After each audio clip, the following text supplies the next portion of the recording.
Hey Flourishers! This is Brandy, one of your photography experts.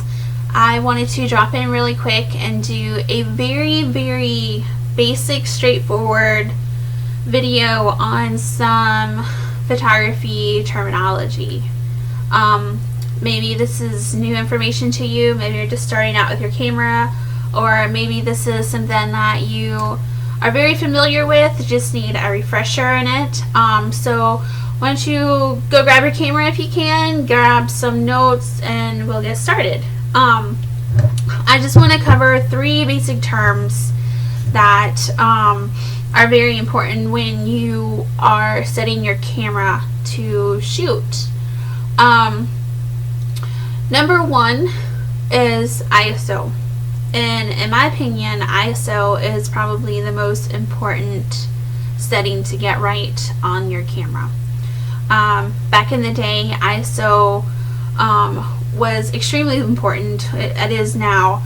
But when I shot film, I would have to decide what I'm going to be shooting, where I'm going to be shooting at, the time of day, my subject. I would have to factor all that in, go to the store and buy the correct film with the correct ISO that I needed. So what is ISO?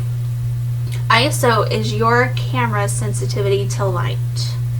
The more light that you have, the less ISO setting that you need. So they're kind of indirectly related if you want an easy way to remember that.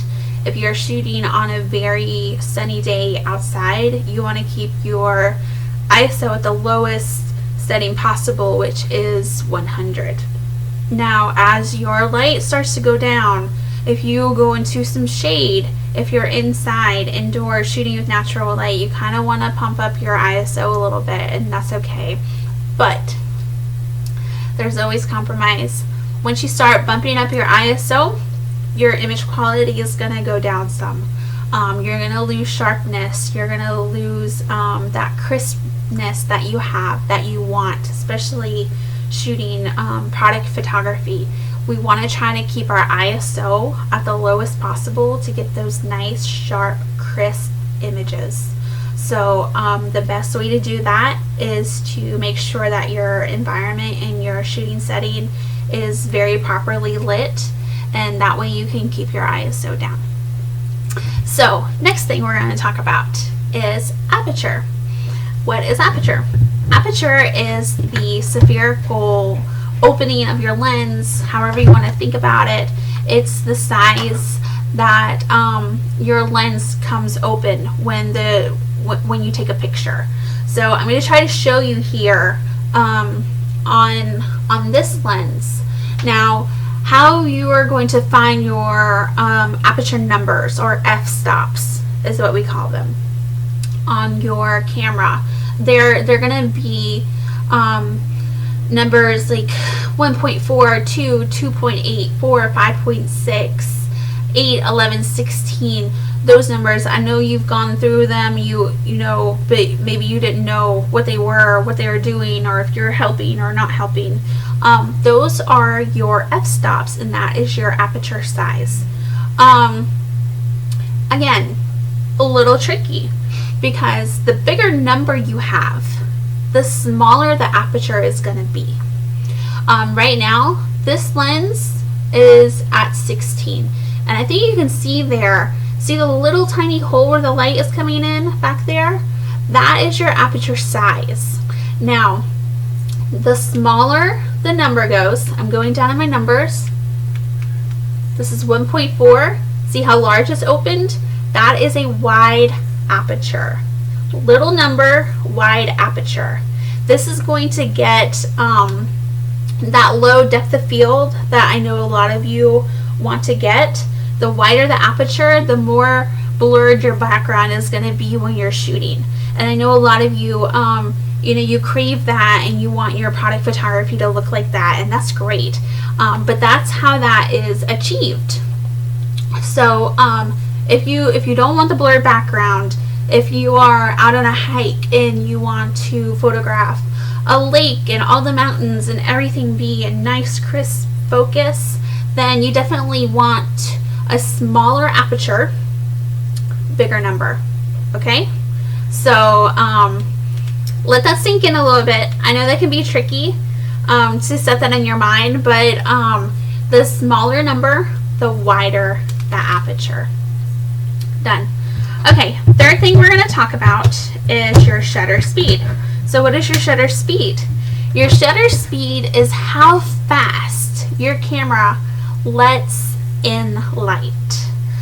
Your shutter speeds are measured in 1 second. You're going to see your numbers when you go through it. It's the 25, the 30, the 40, the 50. And what those numbers are, they're fractions of a second. So when you're at a 60th of a second, that is going to kind of stop motion a little bit. It's good for handheld. You're not going to get any blur, because the longer that you leave that shutter open, the more light that's going to pull in, and it's also going to pick up blur if you're trying to handhold it, because we're not completely still as we think. That may be why you're picking up a little bit of camera blur. Camera shake is what we call it. So that's very, very important.